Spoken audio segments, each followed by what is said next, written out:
In the UK, sorry, that's Sheldon. In the UK, we've got an election coming up, and I just quickly wanted to point out how completely pointless this is in the grand scheme of things. Because I know, Shelley Bean, I know, baby boy King. Hi, Sheldon. Yeah, basically, it doesn't matter who we vote in. Like the Conservatives are saying, if you vote us in, we're going to do this for you. They're already in. They've been in for ages. Our world is a shit dip. Our country is a shit dip. They've been in for ages, and they're fucking running an election campaign saying, if you vote for us, we'll do this for you. Do it then. Do it now. Like they're saying, like they've said, we're going to end fracking. And then afterwards, it's like, well, actually, we're not going to end fracking. This is just an election promise. But if we win the election, we're going to start fracking back up again. That's the logic. And it doesn't... My point is... yes, I love you too, Sheldon.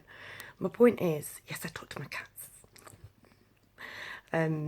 My point is, it doesn't matter who we elect back in. We can vote Labour back in, and it doesn't matter.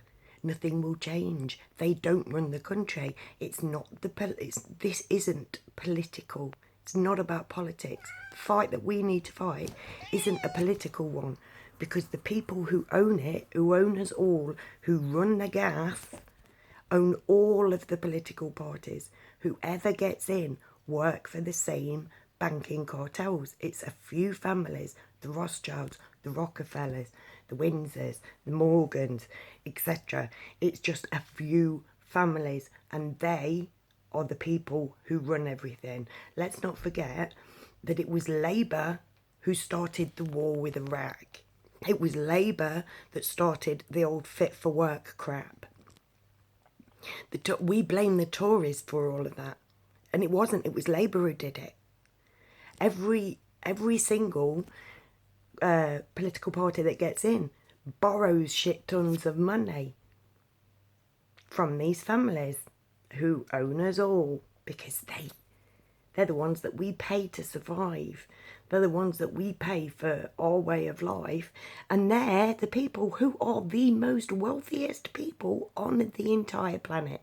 They're the ones who are winning, so that we have to lose so that they can win.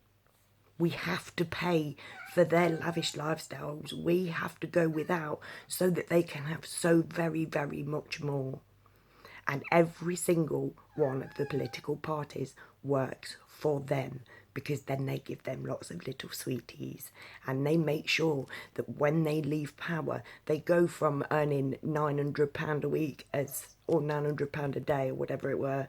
Yeah, £900 a day as the leader of the UK country, to earning £56,000 a day as a financial advisor to JP Morgan.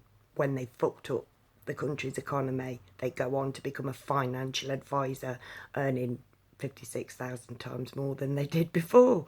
It is provable that these people are being owned, and we can elect Jeremy Corbyn in. If he really wanted change, they'd just pop him off. But I don't think he'd be in the position that he is. Basically, if he was as good a guy as we're being told. But at the end of the day, they'll have in whoever they want in, because they're easier to control. That's why the Queen said she wouldn't open Parliament unless David Cameron got in. Whether Boris Johnson lied to the Queen or not is irrelevant. They're like that. They're of the ilk. They're of that. Ilk. I think you'll find the Queen only costs us £86 a year per person. And yet doesn't give anything back. So like, she only costs us 86 pence per person per year. This was way back in the day when somebody started on me for that. And it's like, yeah, and how much does the Queen give me? Which gives Tories. Please. So basically, just quickly, this election means absolutely diddly squat. Whoever gets in, they're still my government. And they always will be, because we need to change. It's not about what political party you are. It's not about what religion you are. Politics and religion are a smokescreen that's stuck in between them and us, so that we're all down here arguing about all these imagined things that we're at the top. They're above that top. They are more than religion. They are more than politics. They don't have a political leaning, because they know that they own them all.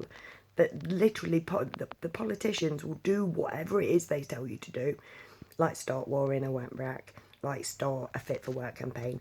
And like the Fit for Work shit, it's like you've got Chris Grayling, you've got Ian Duncan Smith, you've got, is it Amber Rudd now? I don't know. But whoever is in charge of running it does it by the exact same rules as the last guy. We hated Chris Grayling. Chris Grayling got kicked out. We thought it was cracking. We got Ian Duncan Smith. He was even bloody worse. We got rid of him. We thought he was cracking. Like, nothing changes, because it's not them who decide it. And it needs to be us until we make it so that we decide and not them up there.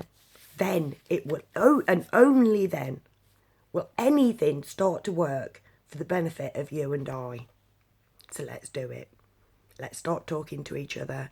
Let's start planning something from the bottom. Let's make this bit healthy so the scab falls off the top.